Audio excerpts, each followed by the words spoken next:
आज आपण दिशा आणि नकाशा या घटकाचा अभ्यास प्रत्यक्ष आपल्या मैदानावर उभं राहून करणार. आता करायचा कसा?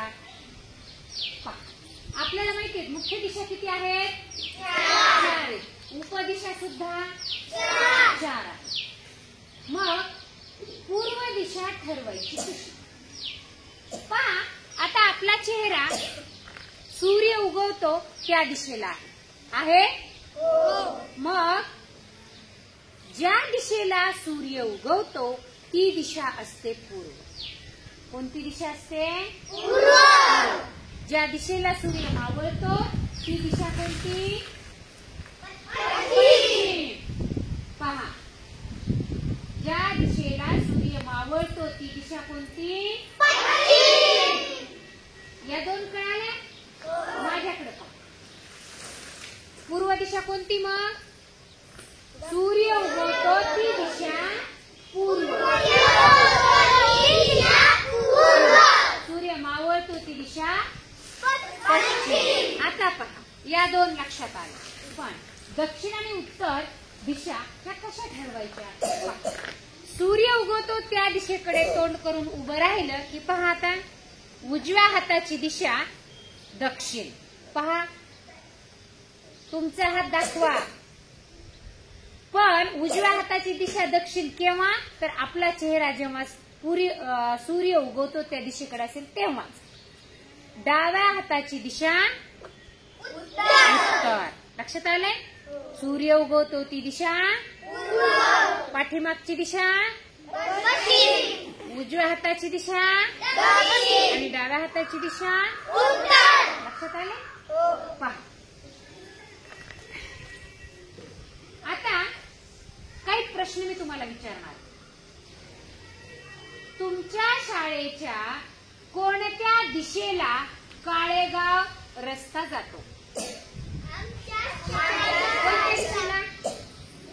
पश्चिम दिशेला. म्हणजे काळेगाव रोडच्या कोणत्या दिशेला आपली शाळा आहे? पूर्वेला. काळेगाव रोडच्या कोणत्या दिशेला आपली शाळा आहे? पूर्वेला. बरोबर आहे. आता आपल्या शाळेच्या कोणत्या दिशेला स्वराचं घर आहे? पूर्वेला आहे. आपल्या ऑफिसच्या कोणत्या दिशेला पहिली दुसरीचा वर्ग आहे? उत्तरेला. आपल्या शाळेच्या कोणत्या दिशेला आर्णवचं घर आहे? दक्षिणेला. यावरून तुम्हाला मुख्य दिशा कळाली. आता उपदिशा 4 पाहू. याच्या सोबतच पूर्व आणि दक्षिण यामधील हा कोपरा आहे. पहा, चला, आग्नेय. आपलं बरोबर या कोपऱ्याकडे चेहरा पाहिजे. आग्नेय. बरोबर आहे. एक तर हा कोपरा नैऋत्य. पहा, तो कोपरा वायव्य. हा कोपरा ईशान्य कॉर्नर.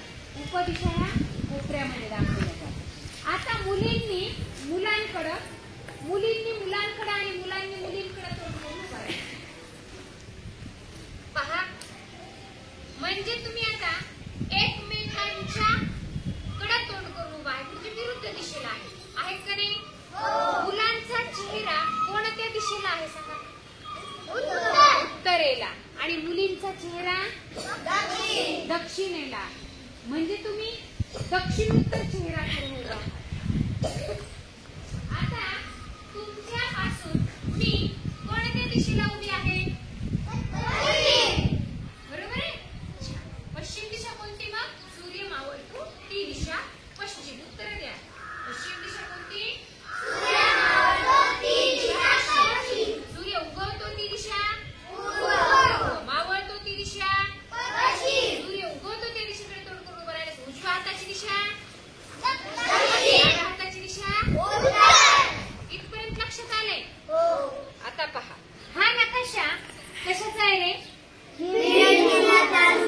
बीड जिल्ह्यामध्ये एकूण किती तालुके आहेत तर त्याचा नकाशा आहे. मग आपला जिल्हा कोणता आहे? हा बीड.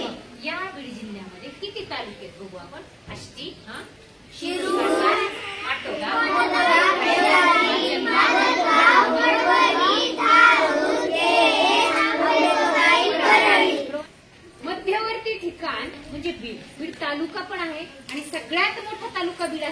जिल्हा पण आहे. म्हणजे आपल्या बीड जिल्ह्यामध्ये एकूण किती तालुके आहेत मग? 11 तालुके आहेत. आपल्याला माहित पाहिजे. मग आता नकाशा वाचन आपण हा घटक पाहतो, दिशा पाहिले. आता नकाशा पहा. आता आपण नकाशाकडे तोंड करून उभे आहोत. लक्ष आहे का प्रत्येक नकाशाच्या उजवी बाजूला असते पूर्व दिशा. काय असते? डावी बाजू असते पश्चिम. कधीही लक्षात ठेवायचं, खालची बाजू दक्षिण आणि वरची बाजू असते ती उत्तर.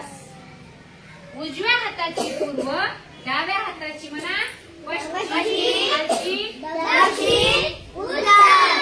आता जर आपण असं तोंड करून उभारलं, इकडे नकाशा असेल, आपण गृहीत धरूया इकडे नकाशा आहे. उजव्या हाताची पूर्व, डाव्या हाताची पश्चिम, खालची दक्षिण, वरची उत्तर. म्हणजे तुम्ही कुठेही उभं राहा, पण उजवा हाता म्हणजे नकाशाची पूर्व बाजू, पूर्व दिशा. डाव्या हाताची म्हणजे पश्चिम, खालची दक्षिण, वरची उत्तर. कुठेही नकाशा असू द्या, याच दिशा फक्त लक्षात ठेवायच्या. आता पहा, मी कोणत्या उपदिशेकडे तोंड करू? मी कॉर्नर कडे माझा चेहरा आहे की नाही, मग ती उपदिशा कोणती? मी आग्नेय कोपऱ्याकडे चेहरा आहे माझा, आणि त्याच अपोजिटला इकडचा कोपरा वायव्य आहे. तुमचं वायव्येकडे चेहरा आहे, म्हणजे मी आग्नेयेकडे आहे. आग्नेयच्या समोरील दिशा कोणती? ही उपदिशा. म्हणजे आपल्याला दिशा आणि नकाशा हा घटक समजला की आपल्या बऱ्याचशा गोष्टी आपल्याला याच्यावरून आपल्या घराची दिशा पण सांगता येते. कोणत्या दिशेला, समजा गौरवीचं घर अनुष्काच्या घराच्या कोणत्या दिशेला आहे, आपली शाळा रोडच्या कोणत्या दिशेला आहे, पहिली दुसरीचा वर्ग तिसरी चौथीच्या वर्गाच्या कोणत्या दिशेला आहे. म्हणजे या सगळ्या दिशावरून आपल्याला लक्षात येतं की आपण घरी पण एखादा पाहुणा आपल्या घरी आला, पहा पत्ता देतो की नाही आपण, मग त्या पत्त्यामध्ये सांगतो की हनुमान मंदिराच्या पश्चिमेला माझं घर आहे, सांगतो की नाही. म्हणजे आपल्याला दिशा कळणं खूप गरजेचं आहे. त्याशिवाय आपल्याला गावामधील किंवा स्थानिक गोष्टीची जी माहिती आहे ती लक्षात येते. सांगा मग, नकाशा समोर आपण उभा राहिलो तर कोणत्या हाताची दिशा पूर्व दिशा? कोणता हात? उजव्या हाताची पूर्व दिशा. पश्चिम दिशा कोणती? छान. दक्षिण दिशा कोणती? आणि उत्तर दिशा कोणती? आता मी इकडे, माझी उजव्या